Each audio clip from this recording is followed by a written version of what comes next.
Well, by rewriting the status quo on trade, utilizing tariffs, and encouraging domestic manufacturing, the aim is to ensure that America's engagement in the global economy directly translates into better jobs, higher wages, and increased prosperity for its own citizens. And joining us now, Senior Director of the Center on Economic and Financial Power, great title, former official at the Export-Import Bank, Elaine Dezenski. Thank you so much for being with me today. Hi, Kim. Thanks for the invitation. Absolutely. So first of all, if I want to get your big picture assessment on this reorienting of trade, it seems that this is a direct message to China that business as usual is over. Absolutely. China is at the center of all of this, and we really need to keep the focus on that, on the U.S.-China relationship and how distorted it's become over the last decade in particular. When we look at how China uses non-market tactics to subsidize, to steal IP, to use forced labor, and many other kind of non-market type approaches, it has become impossible for many U.S. businesses to compete against that set of non-market practices. And I think that's what these tariffs are really all about at the end of the day. We are trying to force a behavior shift. We need to do that. It is unlikely that China will do everything that we need it to do, right, to come back into a global trade order that's closer to free trade, which we all want. And absent that, they need to be pushed out of the system. Yeah, you're absolutely right. I mean, they're not going to do anything that doesn't benefit China's interest. They've been China first forever, and finally we're like catching up and being America first, but they're not predisposed to do the right thing. That's not how they operate, and it's not inherent in sort of their fabric and DNA, so to speak, as a country. What opportunity is there to restore American strength in the economic sector? Just how much of so-called free trade, wasn't as free as we were told? Yeah, it's a great question. So I think there's huge opportunity. We have a lot of things working in our favor. We have an excellent geography. We have an educated population.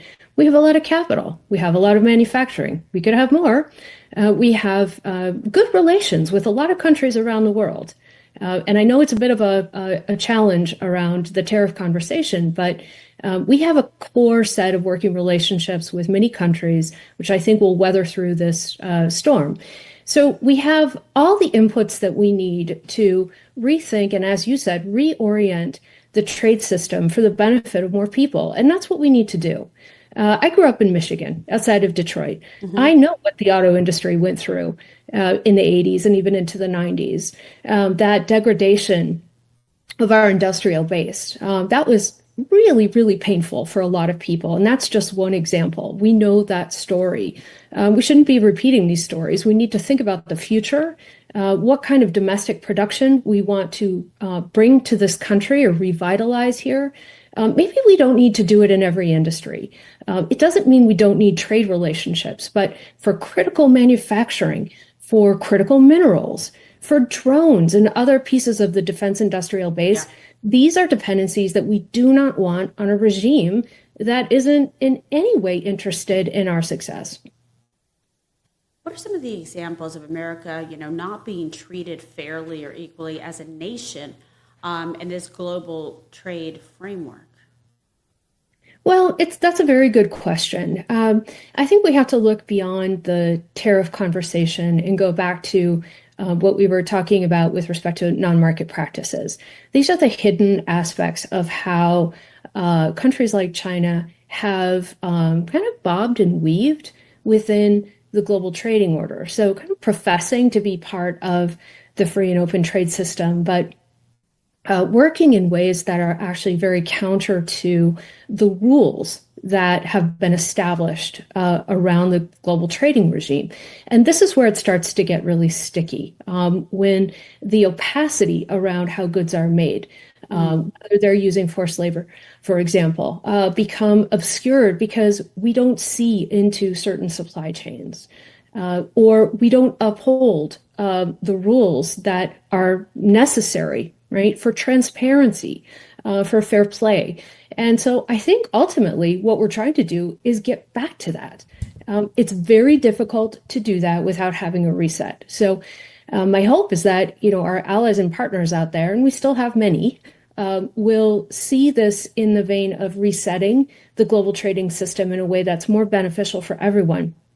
Because I have to say, what we're facing with respect to the China relationship isn't just a US problem. It's a problem for every country that trades with China. That's Where true. yeah, where are all the cheap goods going if they're not coming to the US? Well, they're going to go to Europe because they buy a lot too. What do you expect, the reaction from China to be? Can Beijing even support itself long term without unfettered access to the U.S. market? Well, I think there's a lot of deflationary pressure right now, whether we're talking about the real estate bubble that has burst in China, their demographic challenges, and then the continued push of capital into this export driven model. There's a point at which that simply won't work anymore. And again, I think that's kind of what the president is saying, that the game needs to be over. Yeah, it's absolutely true. I mean, it's Yeah. enough. The gig is up. So, what further action, to that point, can the administration take to protect our critical institutions and supply chains from Chinese influence? Whether it be in the manufacturing, agriculture, real estate, as you mentioned, those sectors, and ultimately, just what's at stake. Yeah.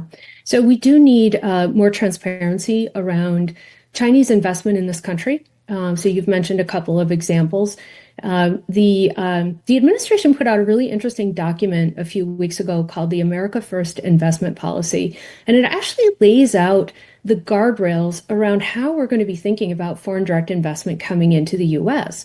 It gives preference to allies and partners. It gives preference to those who are willing to play by more transparent rules when it comes to supporting investment in the U.S. economy. And we're already seeing a lot of foreign direct investment coming into the U.S., which is absolutely critical to this reorientation. We need to get that domestic capital flowing and foreign direct investment. But with respect to Chinese investment, we need to make sure that they're not coming in as majority owners, particularly around critical technologies and supply chains. We need to make sure that there's transparency in terms of their ownership structures. We want to make sure that they're not transshipping their goods through countries like Vietnam and Mexico and others. So there's a lot of work to be done to really strengthen those guardrails while we encourage more capital to come into this country, which is still a good bet and a safe bet and important for manufacturing. And what about soft power investments? How long will it take to kind of wean the nation from the faltering, globalization America found itself consumed with for far too long? Yeah, that's a good question. So I think soft power is happening in many different ways. One could think about soft power as anything other than military action. Okay. So we're in a moment that's very much economically driven, right? We have an administration that has said we're not interested in the long wars. We're not really interested in committing troops unless absolutely necessary. We want to move away from spending so much money on security guarantees. It's still important to have security guarantees, but it's also important that we use economic power in the right way for the benefit of the U.S. Economy, but also for other economies. That's still part of what we can do and what we should do, but it has to be around the right set of rules. So that's what we need to reinforce through soft power mechanisms, through our diplomacy, through our investments abroad. All of that needs to be aligned in a way that is much more structured around our economic security. Okay, well, our toolkit is far superior to China's in the long run if we align trade correctly and we maintain leverage over them. But what does that leverage realistically look like? And, how much does the messenger matter? Well, I think our biggest tool, if you will, is the fact that we're the consumer of choice, right? We're the consumer of first resort and often the consumer of last resort. So that does give us a tremendous amount of leverage. And of course, that's what's playing out right now in terms of the tariff conversation. So, looking beyond that, though, we have a full range of tools that we can use from export controls to sanctions to investment review as we touched on, soft power tools where we can push our foreign investment strategies in ways that are very helpful to those that are aligned around this trading regime that is more free, more open, and ultimately much more fair. Yeah, I mean, what do you see going forward, even through the next, let's say, 100 days? What you would like to see happen, where you think we are today, where we need to go? Yeah. Well, I think we're still at stage one, and that's Okay. important to keep in mind. I do think there's probably some negotiation happening, but I doubt there's going to be much with China. And that's exactly right. We need to get that piece of this puzzle, which is driving most of this risk in the global Hmm. system. We have to get that under control. Beyond that, I do think there will be opportunities for our our historic trading partners and new trading partners to talk to us about what they are looking for in the relationship, what we can do together. So I would imagine those doors are not closed. They can't be closed again because we live in a global trading environment, and trade can be good for this country, but it has to be managed in a much different way. Yeah, it really does. And I think, but we're off to a good start. It's most auspicious, but like you said, we are in stage one of that, but it's a good beginning and certainly a very good pathway to follow and proceed forward on.